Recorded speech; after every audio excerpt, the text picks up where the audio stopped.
This channel does not promote any violent, harmful, or illegal activities. All content provided by this channel is meant for an educational purpose only.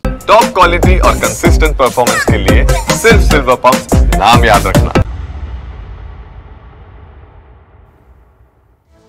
দেখছেন টিভি9 বাংলা, আপনাদের সঙ্গে রয়েছে আমি মধুকল্পিতা। আর এই মুহূর্তে আমাদের নজর থাকবে মধ্যমগ্রামের দিকে। মধ্যমগ্রামে বিস্ফোরণে চাঞ্চল্যকর তথ্য উঠে এলো। ত্রিকোণ প্রেমের তত্ত্ব। পুলিশ সূত্রে খবর, প্রেমিকার স্বামীকে খুন করতে উত্তরপ্রদেশ থেকে মধ্যমগ্রামে আসে বিস্ফোরণে মৃত সচ্চিদানন্দ। আমাদের সঙ্গে সরাসরি রয়েছেন আমাদের প্রতিনিধি দীপঙ্কর রয়েছেন। আমি দীপঙ্করের কাছে চলে যাবো। দীপঙ্কর, সূত্র মারফত আর কি কি আপডেট উঠে আসছে এই ঘটনায়? দেখো মধুকল্পিতা, শুরুতেই তোমাকে যেটা দেখাই সেটা হচ্ছে এই সচ্চিদানন্দ মিস্টার যার সঙ্গে প্রেম ছিল, তার নাম লিলিমা এক্কা, এবং তার বাড়িতে আমরা এই মুহূর্তে, তার বাড়ি বাইরে থেকে তালাবন্দি অবস্থায় রয়েছে। তার বাড়িতে তার যে স্বামী শফিকুল গাজী, তাকে জিজ্ঞাসাবাদের জন্য আটক করেছে এসটিএফ, এবং লিলিমা এক্কা তাকেও আটক করেছে। তার কারণ যেটা মনে করা হচ্ছে যে সচ্চিদানন্দ মিস্টার যে কারণে এসেছিল সেটা হচ্ছে লিলিমা এক্কার স্বামীকে খুন করতে। সে নিজেই ইলেকট্রনিক্স ডিভাইস বানিয়েছিল এবং তারপর এখানে সচ্চিদানন্দ মিশ্রা এসে একে খুন করতো। এর আগেও সচ্চিদানন্দ মিশ্রা এসছে এই এলাকাতে। স্থানীয় মানুষজন তারা কি বলছেন আমরা একটু কথা বলার চেষ্টা করব, যে এই যে লিলিমা এক্কা, এদের স্বামী স্ত্রীর ভিতরে কি অবস্থা? এদের স্বামী স্ত্রীর ভিতরে গন্ডগোল ছিল এবং শুনেছি বাইরের একটা ছেলের সাথে সম্পর্ক ছিল। তা নিয়ে ছেলেটা নাকি দুবার এখানে এসেছিল, আমরা চোখে দেখি নাই, কিন্তু শুনেছি দুবার এসেছিল। এই ব্যাপারে আমাকে একবার বলেছিল, তাই আমি বললাম ঠিক আছে, পাড়ায় বসে একটা মীমাংসা করে নেবে, এই তোমার জানি। তারপরে স্টাফ হয়ে যাওয়ার পরে মধ্যমগ্রাম থানায় ওই ছেলেটার নামে একটা ডায়েরি করা হয়, মানে এই লিলিমা এক্কা এটা পরিবার, ওটা মধ্যমগ্রাম থানায় একটা ডায়েরি করে। ডায়েরি করার পরে কিছুদিন এই জিনিসটা স্টপ থাকে।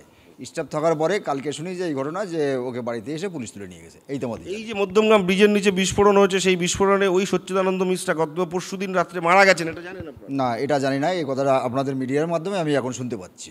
মানে এই সচ্চিদানন্দ সে সেটা জানতেন না? না, সে লিলিমা কেমন ছিল? লিলিমা টিকটক বানাতে, এবং আগে কী ছিল বলতে পারবো না। এখন বর্তমান 6-7 মাস ধরে শুনছি এই স্বামী স্ত্রী এটা খুব গন্ডগোল চলছে এই বাইরের একটা ছেলেকে নিয়ে। এই তোমাদের জানি। এই বাইরের ছেলেটার বাড়ি কোথায় ছিল? উত্তরপ্রদেশে, এটা খুব সম্ভব, এখন শুনেছি আমরা। বুঝতেই পারছো, তথ্য সমস্তটা মিলে যাচ্ছে। উত্তরপ্রদেশের যে সচ্চিদানন্দ মিশ্রা যিনি এসেছিলেন, তিনি এই বাড়িতে এর আগেও এসছেন, এমনটা স্থানীয় মানুষজন বলছে। এই বাড়ি এখন বাইরে থেকে তালাবন্দি অবস্থায় রয়েছে। এই বাড়িতে থাকতেন লিলিমা এক্কা এবং একই সঙ্গে তিনি রিলস বানাতেন, যেটা স্থানীয় মানুষ সূত্রে আমরা জানতে পাচ্ছি। এবং এই রিলস বানানোর সূত্র ধরেই সচ্চিদানন্দ মিশ্রার সঙ্গে তার আলাপ, এবং সোশ্যাল মিডিয়াতে তার পরিপ্রেক্ষিতেই কিন্তু এই আলাপের সঙ্গে সম্পর্ক জড়ায়। এবং আমরা এখানে স্থানীয় মানুষজন আরও আছে, তাদের সাথে আপনাকে চিনতেন? চিন্তা বলতে পাড়া প্রতিবেশী মানুষ আমরা, সেইভাবে দেখা সাক্ষাৎ, এছাড়া তো সেরকম চেনা একটা বলতে না। এই যে গন্ডগোলের বিষয়গুলো বলছে, গন্ডগোলের বিষয় বলতে দেখুন, স্বামী স্ত্রীর ঝামেলা লেগেই আছে। এবার সেগুলো আমরা কি করে বলবো কার সাথে কী বিষয়ে ঝামেলা? এবার প্রতিটা ফ্যামিলিতে তো এসটিএফ পুলিশ এসে নিয়ে গেছে। হ্যাঁ, কালকে শুনলাম আমি বাড়ি ফেরার পর, কারণ সারাদিন অফিস ফফিসারি থাকি, আমরা সন্ধ্যেবেলা বাড়ি ফিরি, রাত্রেবেলা বাড়ি ফেরার পরে দেখছি যে বাড়িতে তালা মারা। ইঞ্জিনিয়ার এইটুকুই জানা আমাদের, এছাড়া যে এই বিষয়ে যে ওরা জড়িত এইভাবে বোঝাতে অসম্ভব না।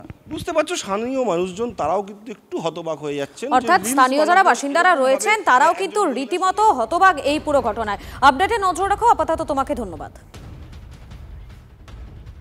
ব্যক্তিগত আক্রোশের জেরে বিস্ফোরক নিয়ে আসেন ওই যুবক। সম্পর্কজনিত কারণে বিস্ফোরক নিয়ে মধ্যমগ্রামে দাবি পুলিশের। কিভাবে বিস্ফোরক জোগাড় করলো ওই যুবক, কার উপর কেন আক্রোশ, খতিয়ে দেখছেন তদন্তকারী আধিকারিকেরা। প্রাইমারলি যে আমার এক্সপার্ট ছিলেন এফএসএল, উনি বলেছেন কি এটা একটা ইলেকট্রনিক ডিভাইসের মিসহ্যান্ডলিং কারণে হয়েছে। ফর নাও যেহেতু আমার কাছে ডেটা আছে, একটু পার্সোনাল অ্যাফেয়ার জন্য একটা মোটিভ মতো কিছু দেখতে পাচ্ছি। পার্সোনাল অ্যাফেয়ার কুড বি, এর ইনস্টাগ্রামে ওর ফোন থেকে ইনস্টাগ্রামে আমি অ্যাকাউন্ট পেয়েছি। আর তো একটা এরকমই বলতে পারি কি একটা পসিবিলিটি আছে কি পার্সোনাল কারোর সঙ্গে রিলেশন ছিল, ওর জন্য এটা মোটিভ আপনি বলতে পারবেন। স্কুটার চালানো শিখতে এসে রহস্যজনকভাবে নিখোঁজ তরুণী। আনন্দপুরের চীনা মন্দির খালপাড় এলাকায় শোরগোল পড়ে গিয়েছে। আমরা বিস্তারিত জানবো, আমাদের সঙ্গে রয়েছেন আমাদের প্রতিনিধি সুশোভন রয়েছেন। সুশোভন, ঠিক কি ঘটনা ঘটেছে? এই তরুণী হঠাৎ করে কোথায় বা নিখোঁজ হয়ে গেল? দেখো, স্থানীয়দের দাবি যে এই যে রাস্তা, এই একেবারে যে 55 গ্রামের এই চীনা মন্দির এলাকার রাস্তাতেই মূলত স্কুটি শিখছিল একজন তরুণী। তার সঙ্গে এক যুবকও সে মাঝে মধ্যে এখানে আসতো, এবং যেটা দাবি যে গতকাল সন্ধেবেলা হঠাৎই তারা দেখেন যে এখানে একটা স্কুটি পড়ে রয়েছে, আর কেউ নেই। তারপরে খোঁজখবর শুরু হয় এবং আরও বেশ কিছু স্থানীয়রা তারা অভিযোগ করে যে মূলত এই যে রাস্তার পাশে যে খাল রয়েছে এখানে তারা একটা আওয়াজ পান। তার কারণ যে দুজনের মধ্যে বচসা হয় এবং কোনোভাবে সেই তরুণীকে ফেলে দেওয়া হয়, এমনটাই অভিযোগ।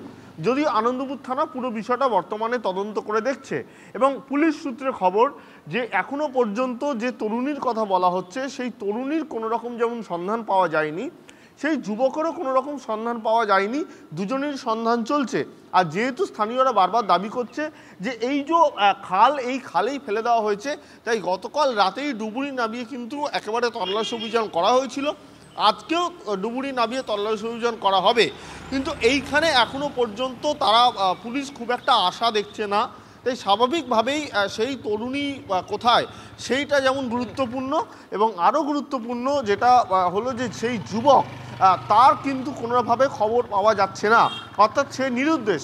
অর্থাৎ হঠাৎ করে সেই যুবক কোথায় গেল আর সেই তরুণী বা কোথায় গেল, যদি স্থানীয়দের দাবি মতোই খালে ফেলে দেওয়া হয় তাহলে তার দেহ কোথায় রয়েছে, একাধিক প্রশ্ন এই মুহূর্তে উঠে আসছে, যে প্রশ্নের উত্তর এখনো অধরা। আপাতত তোমাকে ধন্যবাদ সুশোভন। মেয়েটাকে মারছে, কেউ ওনাকে কেউ সাপোর্ট দিচ্ছে না, চলে যাচ্ছে। তা আমরা তখন তার কিছুক্ষণ মাত্র শুনলাম যে এখানে একটা লাশ পড়ে আছে। বাচ্চা মেয়ে, বাচ্চা ছেলে, এইটুকুনি দেখেছি যে এইখানে স্কুটি চালাতো, আমরা অলরেডি দেখেছি।